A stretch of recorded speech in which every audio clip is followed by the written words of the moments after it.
वसल्लम। मोहतरम नाजरीन, अस्सलाम वालेकुम।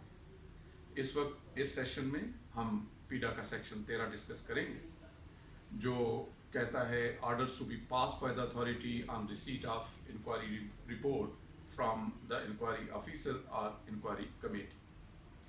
जब अथॉरिटी को रिपोर्ट मौसूल हो जाती है, इंक्वायरी रिपोर्ट इंक्वायरी कमेटी या इंक्वायरी ऑफिसर से, तो वो एक ऑर्डर जारी करेगी। मगर उस ऑर्डर के जारी करने से पहले कुछ स्टेप्स हैं जो उसने देखने हैं। सबसे पहले तो उसने ये देखना है कि जो इंक्वायरी हुई है, क्या ये पीडा की प्रोविजंस को मद्देनज़र रख के ठीक तरीके से हुई है, या कहीं पे किसी पीडा की प्रोविजन की वायलेशन है, या उसको साइड स्टेप किया गया है, ओवरलुक किया गया। अगर अथॉरिटी ये इत्मीनान कर लेती है कि इंक्वायरी में लीगल लेकुना कोई नहीं है, तो अगली बात वो ये डिटरमिन करेगी कि क्या चार्ज प्रूव हुआ है या नहीं। अगर चार्ज प्रूव नहीं हुआ तो अथॉरिटी रिटर्न में एक ऑर्डर करेगी और उसको अक्यूज को एक्सोनरेट कर देगी। और अगर चार्ज प्रूव हुआ है, इंक्वायरी अफसर ने चार्ज या इंक्वायरी कमेटी ने चार्ज प्रूव किया और अथॉरिटी समझती है कि ये ठीक से प्रूव हुआ है, तो फिर अथॉरिटी अगला स्टेप, अगला प्रोसीजर अडॉप्ट करेगी। वो प्रोसीजर ये है कि वो एक शोकाज नोटिस जारी करेगी, एक लेटर जारी करेगी। मगर ये शोकाज नोटिस या लेटर सेक्शन 13 का जो प्रोसीजर है, ये इंक्वायरी रिपोर्ट आने के बाद का है। ये शोकाज लेटर उस तरह का नहीं होगा जिस तरह का शोकाज लेटर था सेक्शन 7 का। इस ऑर्डर के अंदर, शोकाज ऑर्डर के अंदर, अथॉरिटी लिखेगी अक्यूज को कि मैंने तुम्हारे खिलाफ इंक्वायरी करवाई फलां फलां चार्जेस से।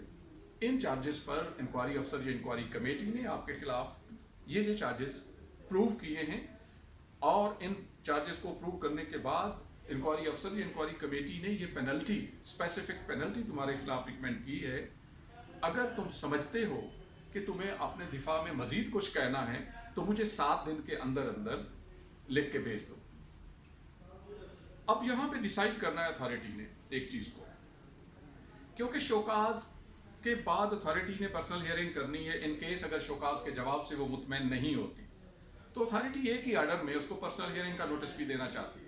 एक्चुअली स्पिरिट ये कहती है कि अगर अथॉरिटी शोकाज के जवाब से मुतमैन नहीं होती तो फिर नया लेटर जारी करे। ये मैं स्पिरिट की बात कर रहा हूँ, मैं लॉ की बात नहीं कर रहा।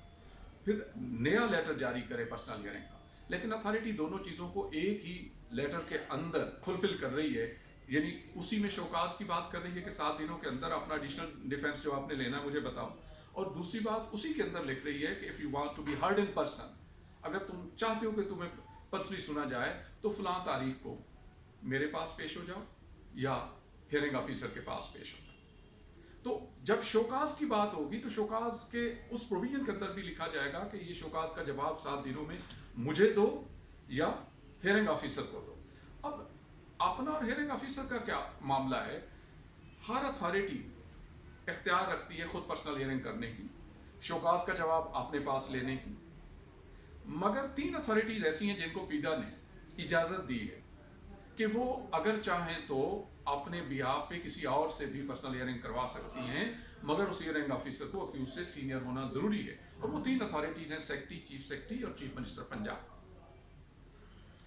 अब ये सारा प्रोसीजर, मैं यहीं पे एक बात कर लूँ, ये सारा प्रोसीजर जो इंक्वायरी रिपोर्ट मिलने के बाद का है, ये अथॉरिटी को 60 दिनों के अंदर मुकम्मल करना है।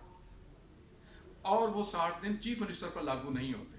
अगर अथॉरिटी 60 दिनों में ये प्रोसीजर मुकम्मल नहीं कर पाती, तो कैबिनेट के पास, पहले ये 90 दिन का होता था, लेकिन पीडा में अमेंडमेंट हुई 7A, उसके अंदर लिखा गया, अमेंडमेंट ये हुई कि अगर अथॉरिटी 60 दिनों में फैसला नहीं करती तो वो कैबिनेट में केस जाएगा और कैबिनेट डिसाइड करेगी कि फर्दर अथॉरिटी को कितना टाइम देना है इस फैसले को करने के लिए।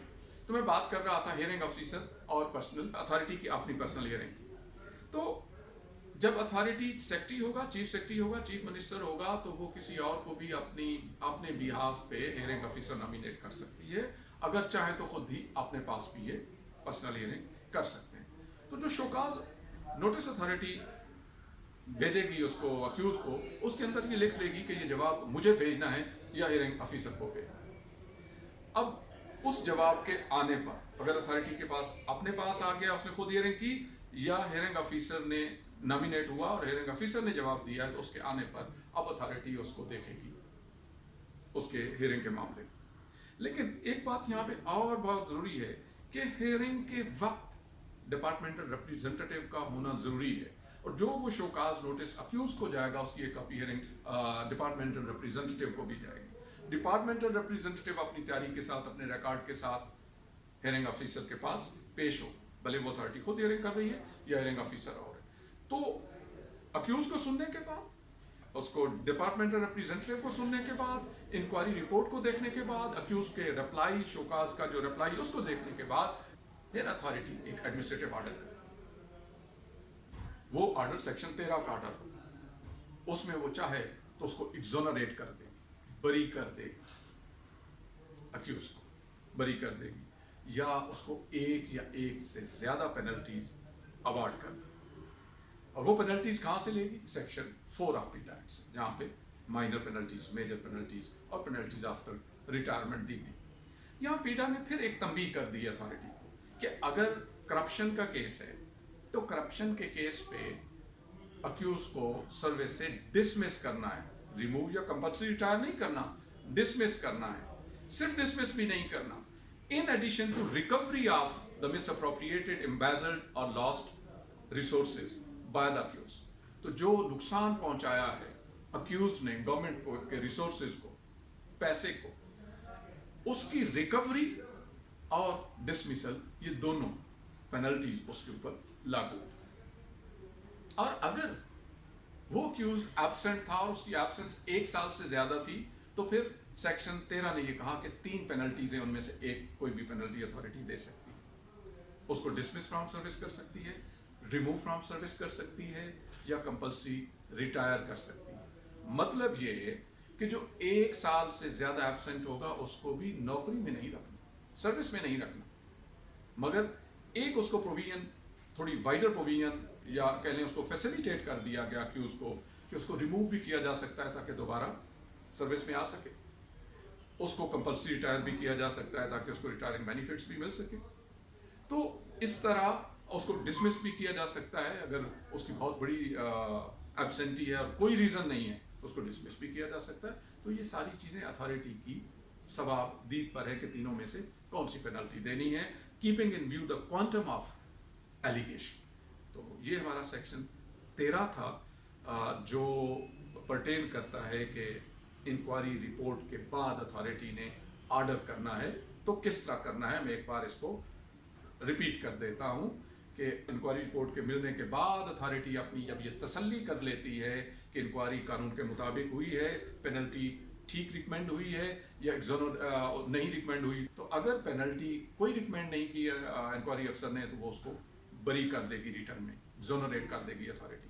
अगर पेनल्टी रिकमेंड हुई है तो फिर उसको एक शोकाज नोटिस देगी, शोकाज नोटिस के जवाब के लिए 7 दिन का टाइम देगी, और उसको इंक्वायरी रिपोर्ट की कॉपी भेजेगी, उसे ये बताएगी कि तुम्हारे खिलाफ ये एलिगेशंस थी, इन पर मैंने फलां इंक्वायरी अफसर, फलां इंक्वायरी कमेटी से इंक्वायरी करवाई, उन्होंने तुम्हारे खिलाफ जो उनको साबित किया है और ये पेनल्टी रिकमेंड की। अगर तुम्हें अपने दिफा में मजीद कुछ कहना है तो आप कह भेजो मुझे या हियरिंग ऑफिसर को, जो वो अथॉरिटी उसके अंदर नॉमिनेट कर देगी, सेक्रेटरी, चीफ सेक्रेटरी या चीफ मिनिस्टर लेवल की अथॉरिटी जो किसी को हियरिंग ऑफिसर नॉमिनेट कर देगी।